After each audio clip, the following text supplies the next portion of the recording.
Look at the scale of India's urban expansion. To keep up with this industrial and civic growth, the country aims to install 280 gigawatts of new solar capacity by 2030. Historically, generating that much power required utility-scale projects like this one, facilities that consume massive, contiguous tracts of flat terrain. But space on the subcontinent is under pressure.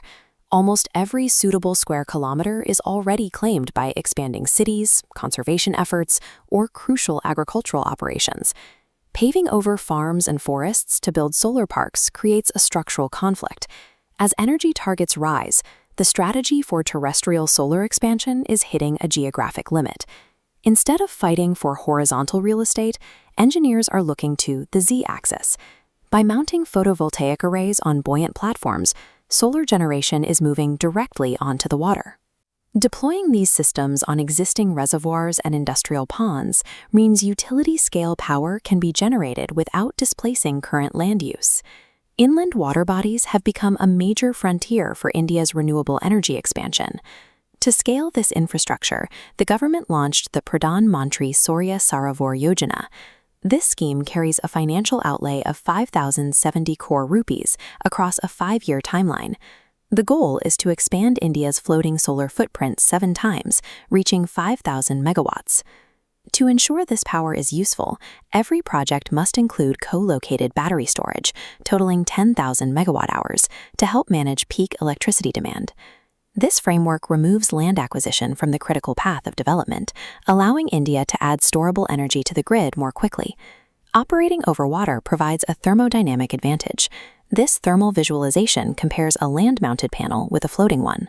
The evaporative cooling effect keeps floating modules up to 8 degrees cooler, which boosts their energy yield by 5 to 15%. Beneath the array, the panels act as a physical shield. This shading effect reduces reservoir evaporation losses by 30 to 60%.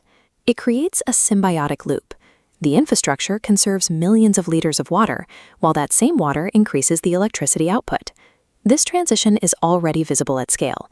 Facilities like the 600-megawatt Omkareshwar plant prove that massive dam infrastructure can host utility-scale floating arrays. A recent assessment by the National Institute of Solar Energy mapped 102 gigawatts of possible floating solar capacity. Because this resource tracks reservoir surface area rather than high desert sunshine, the leaders are reservoir-heavy states like Maharashtra, Madhya Pradesh, and Karnataka. The geography of Indian solar power is shifting from arid plains to inland water bodies. However, building on water comes at a significant premium.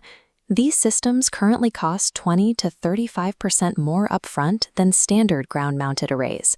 Engineers have to combat high humidity, accelerated material corrosion, and biofouling across all the floating components. The structural threat comes from seasonal monsoons. Reservoir water levels can fluctuate by 20 meters, pushing cables to their tension limits. Surviving this aquatic environment requires specialized civil and marine engineering that goes beyond traditional solar installation. These engineering constraints have triggered an active race for patents among Indian startups and engineering firms, focusing on proprietary flotation platforms, dynamic mooring systems, and moisture-resistant cabling. With the guaranteed demand created by the government scheme, these solutions can scale, which will help reduce the current cost premium over time.